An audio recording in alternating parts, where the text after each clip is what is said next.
جہاں جہاں بھی کوئی چیز فرض ہوتی ہے، واجب ہوتی ہے، کہیں بھی اس میں کوئی ایک مسئلہ بھی مستثنا نہیں ہے، اس میں استطاعت شرط ہے۔ وضو آپ پر فرض ہے بشرطے کہ آپ پر وضو کی استطاعت ہو۔ اگر آپ وضو پانی استعمال ہی نہیں کر سکتے تو پھر اس کے لیے متبادل ہے، تیمم کر لیں، مسح کر لیں، جبیرہ پر مسح کر لیں۔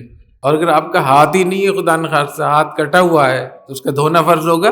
کہیں گے جب آپ کا ہاتھ آپ نے چاروں آپ نے فرض ادا ہی نہیں کیے۔ تو استطاعت وضو میں بھی ہے، استنجے میں بھی ہے، نماز میں بھی ہے۔ نماز میں قیام فرض ہے، اس کے لیے جو کھڑا ہو سکتا ہو، جو کھڑا نہیں ہو سکتا اس کے لیے قیام۔ استقبال قبلہ فرض ہے، اس کو پتہ ہو کہ قبلہ کس طرف، اینما تولوا فثم وجہ اللہ۔ تو اس طریقے سے آپ کسی بھی چیز کو دیکھ لیں، نماز ہے، روزہ ہے، زکوٰۃ ہے، حج ہے، جتنا بھی نظام ہے ہمارے دین کا، چاہے وہ معاملات ہوں، چاہے وہ معاشرت ہوں، چاہے وہ اخلاقیات ہوں، حتیٰ کہ چاہے وہ ایمانیات ہوں، اس میں بھی استطاعت شرط ہے۔ الا من اکرہ وقلبہ مطمئن بالایمان۔ اگر کوئی آدمی کلمہ کفر پر آپ کو مجبور کر رہا ہے تو اس میں بھی آپ کو چھوٹ دی گئی ہے کہ اگر آپ کے دل میں ایمان ہے اور آپ اس سے مطمئن ہیں تو زبان سے کلمہ کفر آپ بول سکتے ہیں۔ فمن اضطر غیر باغ ولا عاد فلا اثم علیہ۔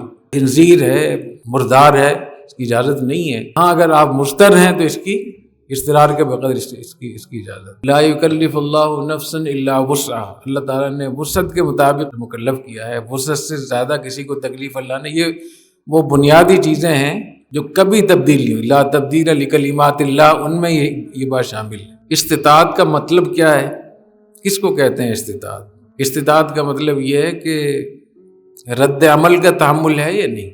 جیسے آپ نے پڑھا ہوگا من رأى منکم منکرا فلیغیرہ بیدہ فإن لم یستطع فبلسانہ فإن لم یستطع فبقلبہ۔ جو منکر کو دیکھے وہ اپنے ہاتھ سے اس کو بدلے، اور اگر اتنی استطاعت نہ ہو تو زبان سے بدلے، اور زبان سے بھی بدلنے کی طاقت نہ ہو تو پھر دل سے بدلے۔ تو اگر صرف بولنا کافی ہے، استطاعت کا معنی صرف بولنا ہے، تو پھر تو اس کا مطلب یہ ہوگا کہ جو گونگا ہو دل میں سمجھے۔ فَمَن لَّمْ يَسْتَطِعْ فَبِلِسَانِهِ ہے نا، فَإِن لَّمْ يَسْتَطِعْ فَبِقَلْبِهِ۔ تو زبان سے اگر آپ استطاعت نہیں رکھتے ہیں تو یہ کون آدمی ہوتا ہے جو زبان سے بھی نہ کہہ سکے؟